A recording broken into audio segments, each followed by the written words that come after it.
Why would a decorated war hero return from Earth completely silent? The question burned through Lunar Base Alpha like wildfire.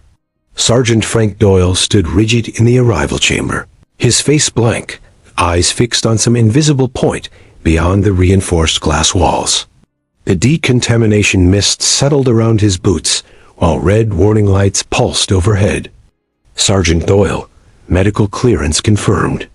"Please respond," said Dr. Vance, her voice sharp through the intercom. The soldier didn't even blink. Commander Harris pressed his palm against the scanner. The security door hissed open. "Frank, what happened down there?" "Earth Command sent you back with no explanation." Doyle's jaw tightened.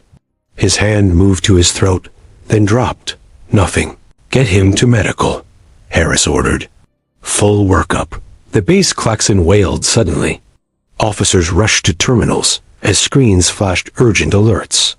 "Sir, we've lost contact with Earth," Lieutenant Kate Walsh reported, fingers flying across her console. "All channels dead." Last transmission cut mid-sentence. Harris glanced at Doyle. The sergeant's eyes had widened slightly, the first real reaction since his arrival. How long since his shuttle docked? Harris demanded. 24 hours and 17 minutes, sir," Walsh answered. "Too perfect to be coincidence," Harris muttered. "I want him under surveillance." Round the clock. In the medical bay, machines hummed as they scanned Doyle's body. His vital signs appeared normal on the monitors. Dr. Vance held up a tablet. "Can you write what happened?" Doyle took it, his fingers trembling slightly. He wrote 4 words. "They're listening through voices." "Who's listening, Frank?" Vance asked. Doyle shook his head violently, refusing to write more. In the security office, Officer Chun ran Doyle's personal items through the scanner. The machine beeped loudly when a small metallic object passed through. "Commander, you need to see this," Chun called over the comm. Harris arrived as Chun extracted the object with magnetic tongs. It was smaller than a bullet, with strange patterns etched into its surface. "What is it?"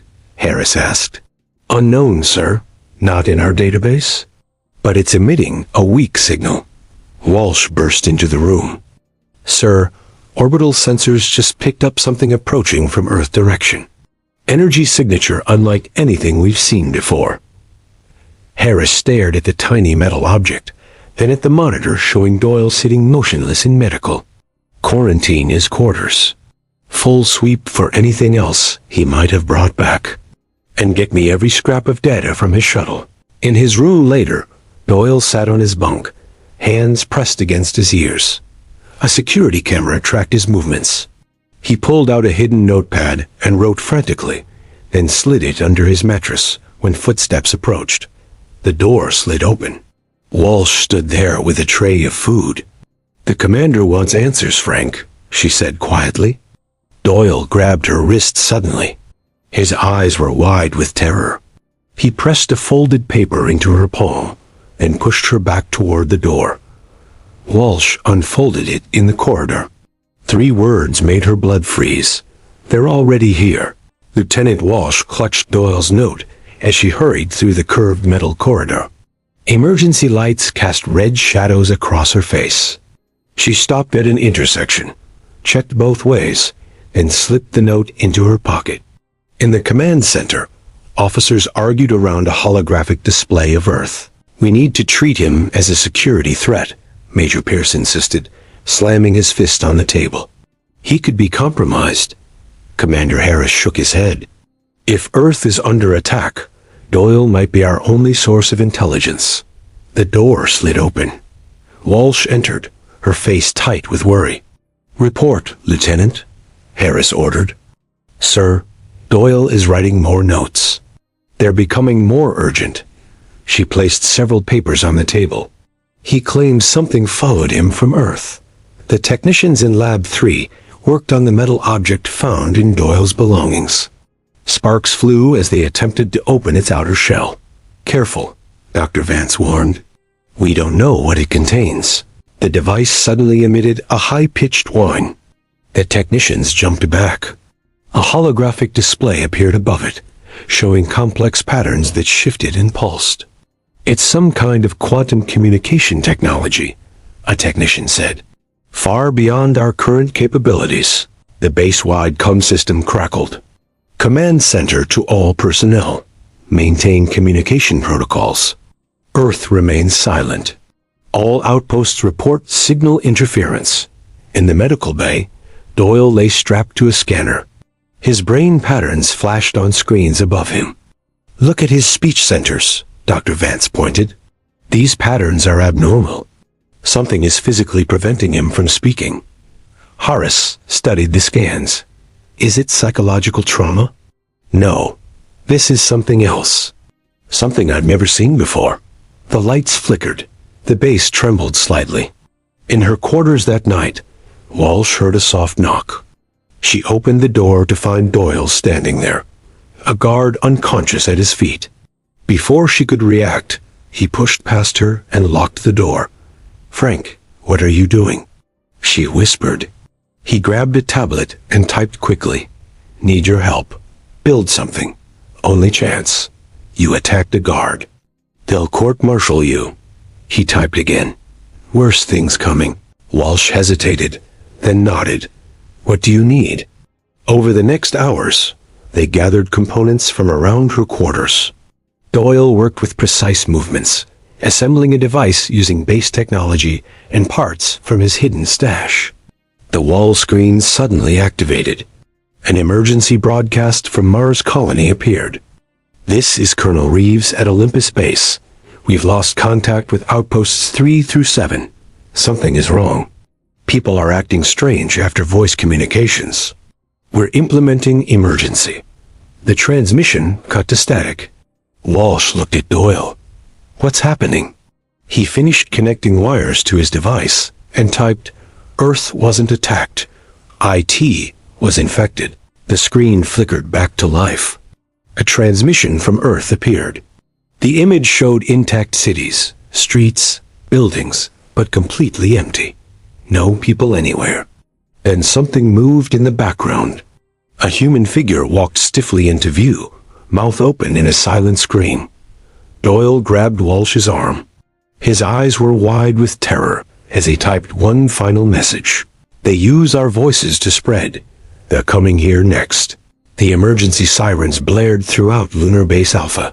Personnel rushed through corridors, sealing hatches and checking weapon stations. In the command center, screens flashed with incoming transmissions from Mars colonies. "This is Mars Outpost Delta," a panicked voice crackled. "We have multiple casualties after standard voice check-ins. Something activates when people speak. Do not respond by voice to any." The transmission cut to screens, then silence. Commander Harris slammed his fist on the console. "Get me Fleet Admiral Jennings." "Sir," a communications officer called out. "The Admiral has ordered a complete voice communication blackout across all off-Earth installations." Walsh burst into the command center with Doyle close behind. Guards immediately raised their weapons. "Stand down," Harris ordered. "Lieutenant, explain yourself." Walsh placed Doyle's device on the central table. "Sir, Earth was infiltrated by sound-sensitive parasitic organisms. They spread through voice communication." Harris looked at Doyle. "Is this why you won't speak?" Doyle nodded and typed on his tablet. "They enter through sound waves, attached to vocal cords. Take control." The room fell silent. The implications sank in. "All personnel switch to text communication only," Harris ordered. "Effective immediately." Technicians worked frantically to analyze Doyle's device. It projected a three-dimensional map of Earth's defense systems. "They've taken control of the orbital platforms," a technician reported through text. "Weapons, satellites, everything." Harris studied the projection. "How long until they can reach us?" Doyle typed, "Already on their way." In the medical lab, Dr. Vance examined tissue samples under a microscope. She jumped back, knocking over equipment. "Commander," she typed into her comm. "You need to see this." The command staff gathered around the lab screen. Microscopic organisms writhed in the sample. From Doyle's larynx, Vance explained via text. They're dormant, but present. His silence is self-protection. If he speaks, they activate. Walsh looked at Doyle with new understanding. You've been carrying them since Earth. Doyle nodded grimly and typed. Not the only one. Security footage appeared on the main screen. It showed Doyle sleepwalking the previous night, attempting to access the communication systems before Walsh stopped him. The organisms can control hosts during unconscious states, Vance typed. They want to spread. The base shuddered. Dust fell from ceiling panels. Proximity alert, a sensor officer typed. Multiple vessels approaching from Earth orbit. On the main screen, a fleet of Earth ships appeared. Their hulls bore scorch marks and battle damage. They're broadcasting, the communications officer reported. Human distress calls. The speakers crackled. This is Captain Rivera of the EDF Solaris. We have survivors from Earth. Request immediate docking and medical assistance. Doyle frantically typed. Don't answer. Don't let them dock. He grabbed a blank screen and scrawled a rough design. The title read, Sonic Disruptor. What is this? Harris asked. Doyle typed, Weapon. Disrupts organism neural patterns. The base shook again, harder this time. Warning lights flashed. They're forcing entry at Airlock 7, security reported. Doyle suddenly clutched his throat, eyes wide with panic. He collapsed to his knees, mouth opening and closing silently. Walsh rushed to him. What's happening? Dr. Vance checked his vitals. The organisms are activating. Something's triggering them. Doyle's eyes rolled back. His mouth opened wide, and for the first time since his return, sound emerged, not words, but a high-pitched, inhuman frequency that made everyone cover their ears in pain. The lights went out across the base. Emergency lights flickered on, bathing the command center in dim red glow. Doyle convulsed on the floor, the inhuman sound still coming from his throat. Dr. Vance jabbed a sedative into his neck. The noise stopped. Doyle went limp. Breach at Airlock 7 confirmed, a security officer typed on his tablet. Intruders entering the base. Commander Harris grabbed his sidearm. Get Doyle to the secure medical bay. Walsh, take his sonic weapon plans to engineering. Everyone else, battle stations. The base shook as something exploded near the north quadrant. Dust and smoke filled the corridors. In engineering, technicians worked frantically on Doyle's design. Parts from communication arrays and medical equipment littered the workbenches. We need more power, Chief Engineer Patel typed. The frequency must be precise, or it won't disrupt the organisms. Walsh studied the plans. What about the reactor cooling systems? We can repurpose the sonic cleaners. Patel nodded. Risky, but possible. Security camera feeds showed Earth soldiers moving through the base. Their movements were stiff, unnatural. Their mouths hung open, emitting the same high-pitched frequency Doyle had produced. Harris watched from the emergency bunker. They're heading for the communication hub. They want to broadcast that sound to all colonies. In the medical bay, Doyle's eyes snapped open. He thrashed against his restraints. Dr. Vance checked his vitals. The organisms are fighting the sedative, she typed to Walsh. I don't know how long I can keep him under. Walsh assembled a small team. We need to place sonic emitters around critical sectors. 4 teams, 4 locations. They moved through maintenance tunnels, avoiding the main corridors where infected Earth soldiers patrolled. Each team carried a prototype emitter based on Doyle's design. Walsh's team reached the communication hub first. Through the reinforced glass, they saw Earth soldiers connecting equipment to the main broadcast array. Set up here, Walsh ordered via text.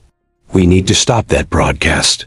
In another section, a team led by Officer Chun was discovered. Gunfire erupted. The sharp crack of pulse rifles echoed through metal corridors. Chun's team is down, Harris typed to Walsh. The south emitter is lost. Walsh's hands shook as she connected power cells to her emitter. We still have 3. It might be enough. Alarms blared as the base's life support systems began to fail. Oxygen levels dropped in multiple sections. In the medical bay, Doyle broke free from his restraints. He stumbled to the door, fighting against his own body. Dr. Vance tried to stop him, but he pushed past her. Through the base-wide camera system, Harris watched Doyle stagger through corridors, heading toward the trapped engineering team. Earth soldiers had them cornered. Doyle, no. Harris typed, knowing Doyle couldn't see it.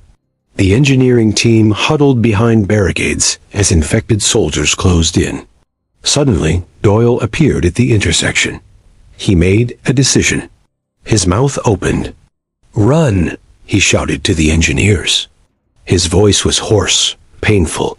The engineers escaped through a maintenance hatch. The infected soldiers turned toward Doyle. He collapsed immediately, body convulsing as the organisms fully activated. In the communication hub, Walsh finished the final connections on her emitter. The Earth soldiers broke through the door just as she activated it. A powerful sonic wave pulsed through the base. The infected soldiers froze mid-step, then fell to the ground, writhing. Walsh typed to all stations. "It's working." Outside the base, Earth ships landed on the lunar surface. Hundreds of infected soldiers poured out, marching toward the base. The emitter's power cell began to overheat. Sparks flew from the connections. "The emitters won't last long," Patel warned. "Too much power draw." Walsh looked at the security feeds, showing the massive force approaching. She grabbed Doyle's original device, the one he'd built in her quarters. "There might be another way," she typed. Walsh connected Doyle's device to the base's main communication array. Her hands trembled as she adjusted settings based on his original design. Outside, the lunar surface swarmed with infected soldiers marching toward the base. "What are you doing?" Harris typed from the command center. "Doyle built this to broadcast the disruptor frequency across all channels," Walsh replied. "It might reach farther than our emitters." The base shuddered as explosions rocked the outer defenses. Breach alarms wailed in 3 sectors. Security feeds showed infected soldiers pouring through damaged airlocks. "We're losing the North Quadrant," an officer reported. 40% of personnel are down. In the medical bay, Dr. Vance worked frantically over Doyle's convulsing body. She injected stabilizers directly into his neck while monitoring the organism activity. "The parasites are multiplying," she typed to Walsh. "His neural patterns are being overwritten." Walsh finished the final connections. "Ready to broadcast." "Do it," Harris ordered. She activated the device. Nothing happened. "It's not working," Walsh typed, panic rising in her chest. She checked connections, power levels. The door to the communication hub burst open. 3 infected soldiers entered, their movements jerky and unnatural. Walsh ducked behind equipment as they fired pulse weapons.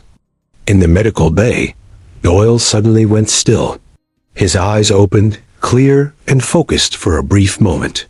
He grabbed Dr. Vance's tablet and typed one word, "Voice." Vance understood immediately. She rushed to the comm system. "The frequency needs a human voice carrier wave." Walsh saw the message. She looked at the advancing infected soldiers, then at Doyle's device.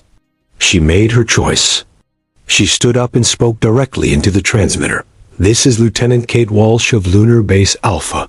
The device hummed to life, capturing her voice and modulating it with the disruptor frequency. The sound that broadcast from the base speakers was her voice, but layered with a strange harmonic pattern. The infected soldiers stopped mid-step. They dropped their weapons and clutched their throats. Outside, the advancing army halted. The broadcast continued for 60 seconds. Then the device overloaded. Sparks flew from the console. The transmission ended. Silence fell across the base. Hours later, Harris surveyed the damage. Bodies of infected soldiers littered the corridors. 40% of base personnel were dead or injured. Critical infrastructure was severely damaged. In the medical bay, Doyle lay conscious, but changed. Dr. Vance attached a small device to his throat. The organisms destroyed his vocal cords, she explained. This artificial voice box is the only way he'll speak again. Doyle activated the device. The sound was mechanical, flat. Did it work? Walsh nodded. The invasion force is neutralized. But we detected unusual readings from the organisms before they went dormant. They're adapting. Harris studied reports from surviving outposts. We've implemented your communication protocols across all colonies. No voice transmission allowed. Doyle used his tablet to type something, then showed it to Walsh. Her eyes widened. "Commander," she said. Doyle smuggled Earth children to Mars before the invasion. He hid them in a secure facility. They're uninfected. Harris looked at Doyle with new respect. "That's why you stayed silent." "To protect them." Doyle nodded. He typed a final message. The organisms aren't just parasites. They're connected, learning, evolving. This was just the first wave. In the command center, a sensor officer called for attention. On the main screen, a new signal pattern appeared, originating from deep space. "Sir," the officer typed, "we're detecting communication between the dormant organisms and something out there." The pattern pulsed, growing stronger. It wasn't random. It was organized, intelligent. Doyle looked at the pattern and activated his voice box. The mechanical sound filled the silent room. "They're calling for help."